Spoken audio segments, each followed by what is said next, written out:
Zoti Cakrani, duke pasur parasysh lëvizjet e Donald Trump me rastin e Maduros, por edhe mbështetjen amerikane ndaj SPAK-ut, a mendoni se së shpejti Edi Rama mund të thirret në SPAK për çështjen e dosjes me Gonigal, teksa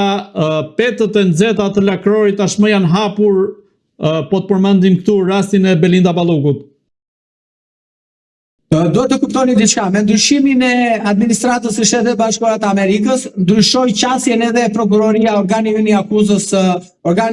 pra prokuroria e posaçme ose speciale. Dhe duke qenë se më parë ishte pa imagjinueshme që të merren në përgjegjësi penale zoti Velia, Erjo Velia e kam fjalën, kryetari i Bashkisë së Tiranës, sepse kishte një mbrojtje politike nga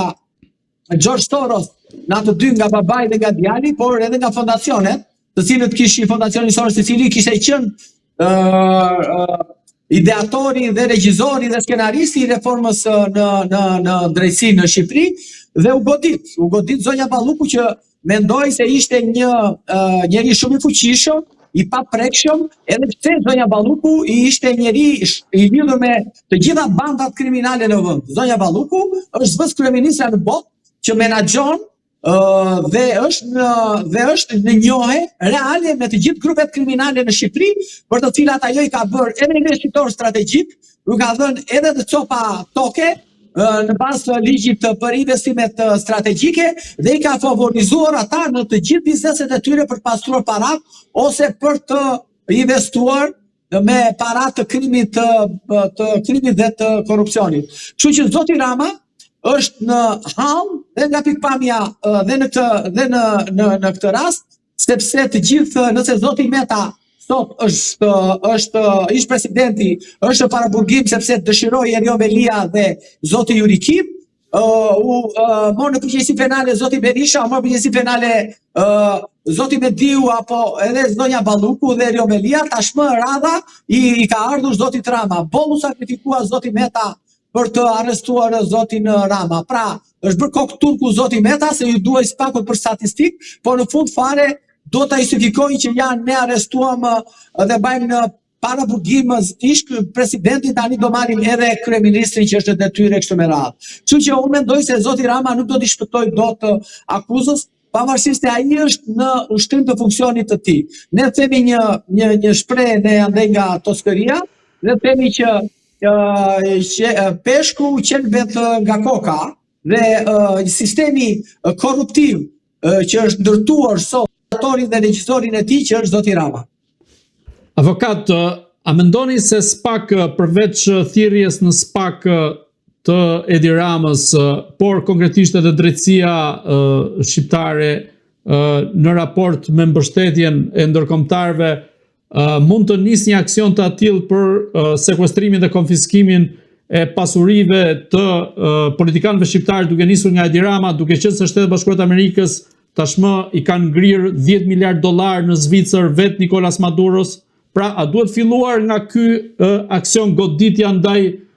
liderëve të korruptuar në këtë rast? Si praktik, prokuroria e posaçme kur nis një procedim penal për individ të caktuar që kanë lidhje korruptive e kështu me radhë, që janë funksionar ose ish funksionar publik, në 90% të rasteve ajo nis bashkë me hetimin për të faktuar veprën penale, ata nisin dhe hetimin pasuror, pra paralel nis dhe hetimi pasuror. Dhe duke bërë dhe hetimin, pra një hetim lidhur me gjendjen e pasurisë të paluajshme, padyshim që nëse do rezultojë se ka pasuri të paluajshme, do jeni të bindur që do jetë subjekt i hetimit, dhe padyshim do jetë edhe subjekti në objektin e kërkesës për që mund të kërkohet një mas sigurimi për sekuestro e kështu me radhë. Kështu që kështu është ana procedurale, nëse dikush një politikan hetohet edhe për gjendjen e tij pasurore, sepse fundit politikani prandaj hetohet për korrupsionin, për veprimet ose mos veprimet e tij që ka bërë ai në ushtrim të funksionit publik, dhe kështu që jam i mendimit se zoti Rama padyshim do ketë një hetim pasuror nëse do ketë një regjistrim procedimi penal ndaj tij. Mos harrojmë dhe diçka tjetër, duhet ta vëmë në vëmendje këtë. Zoti Rama është unikal në botë për sa i përket mënyrës se si ai jeton, jetës së luksit që ai bën, sepse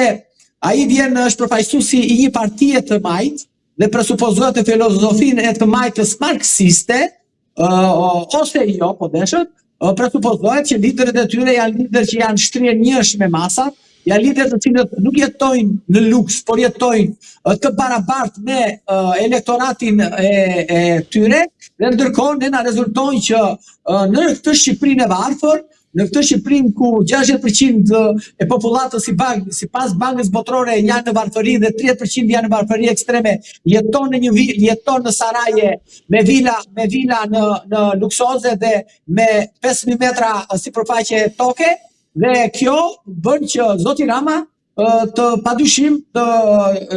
prokuroria, nëse të regjistron procedimi penal, do ta hetoj edhe për mënyrën jetën luksoze që ai ka shfaqur, nuk po hyj pastaj aty akuzave të tjera, të cilët jo vera 33.000 euro, apo udhëtimet e tij me charter, apo udhëtimet e tij me avion të cilët ja dërgon Erdogani për çfarë për qëllim ja dërgon, këtë nuk e di, por pra padyshim që ai do jetohet ai rreth i tij familjar dhe bashkëshortja e tij që është kallëzuar në SPAK edhe nga përpasurinë e saj dhe nga zonja avokate nderuar zonja Adriana Kalaja. Avokat, a mendoni se në rastin kur Edi Rama mund përballet me drejtësinë apo t'i hapen dosjet konkretisht nga SPAK-u, mund të shkohet drejt një qeverie teknike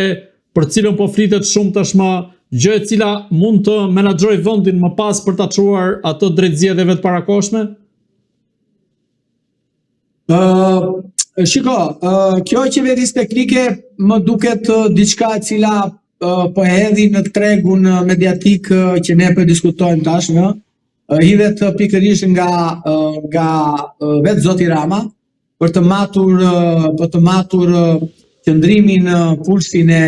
shqiptarëve të elektoratit tek kështu me radhë. Unë nuk besoj se zoti Rama do pranoj që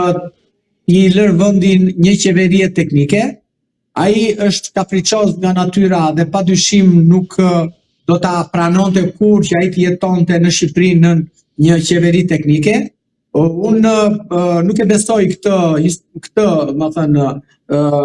këto fjalë që janë hedhur në treg, por gjithsesi Shqipëria nuk mund të arrijë kurrë, ose zoti Rama s'mund të arrijë kurrë në kushtet e Maduros që të rëmbehet me natën nga forcat speciale. Në Shqipëri është vend e NATO-s dhe mjafton që një telefonat ose një mesazh telefonik nga ata të cilët e shikojnë Ramën si armiku kryesor i demokracisë dhe i lirive dhe drejtave të njeriut, flas këtu jo nga europianët, se europianët janë të gjithë korruptuar, burokracia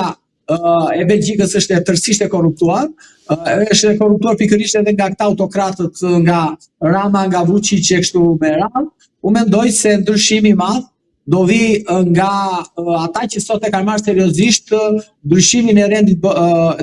e rregullave të lojës dhe kthimin në identitet të çdo vendi siç është Shtetet Bashkuara të Amerikës. Nuk e mendoj që zoti Rama të gëzoj 83 mandatet që ai mendon se i ka me djersën e tij në kuptimin figurativ ose i ka marrë me merit. Mendoj dhe besoj që edhe Vučić mendonte se kishte fituar zgjedhjet në Serbi dhe ai pretendonte që kishte fituar me thellë ndaj opozitës, edhe Maduro mendonte se kishte fituar zgjedhjet thellë me opozitës, por zoti Rama nuk do jetë kurrë kushtet atyre sepse do largohet vetë. Dhe largimi i Ramës nuk do jetë largim i cili me dëshirën e tij, po do jetë me kërcënimin në kuptimin që ne kemi për ta mësuar kush si do jetë ai lloj presioni, por do jetë me padyshim i shtyrë nga Shtetet e Bashkuara. Çfarë pritet të ndodhë më 22 janar teksa gjykata kushtetuese do të marrë në shqyrtim në seancë të hapur çështjen e Belinda Ballukut nisur nga ankimi i Edi Ramës? Shiko, të them, nëse doni ta elaboroj këtë dhe juridikisht, për SPAK-u nuk përbën asnjë lloj problemi. po s'po bën atë lloj problemi, po fare problemi. Do me thënë deri në sepse- 22 janar mund të arrestojnë nëse merr miratimin nga kuvendi për heqjen e imunitetit. Spaku atë e ka në hetim. Provat që ka i ka mbledhur, i ka administruar. Pa dyshim që ajo kërkesa që është për pezullim është një kërkesë e bazuar tek dispozita përkatëse dhe ka nevojë të jemi koherent dhe korrekt, që ka nevojë pa dyshim për një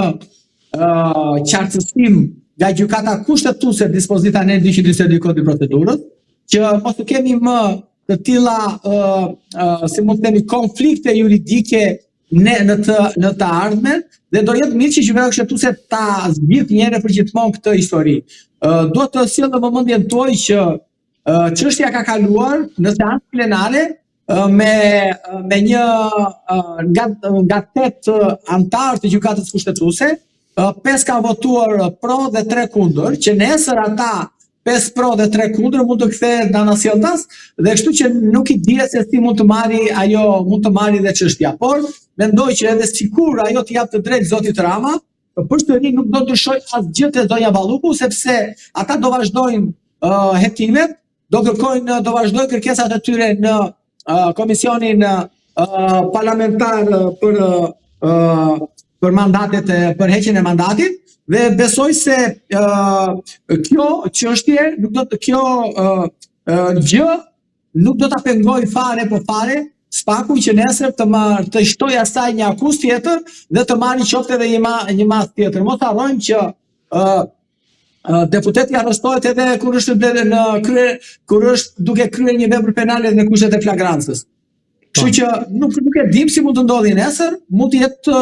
në kushtet e flagrancës, mund të bëhet edhe arrestime kështu me radhë. Nuk i dihet asnjëherë historisë çfarë mund të ndodhi në të ardhmen. Por kjo nuk e pengon Spakun që ndaj zonjës Balluku të vazhdojë dhe të thellojë hetimet dhe padyshim të shtojë edhe akuza.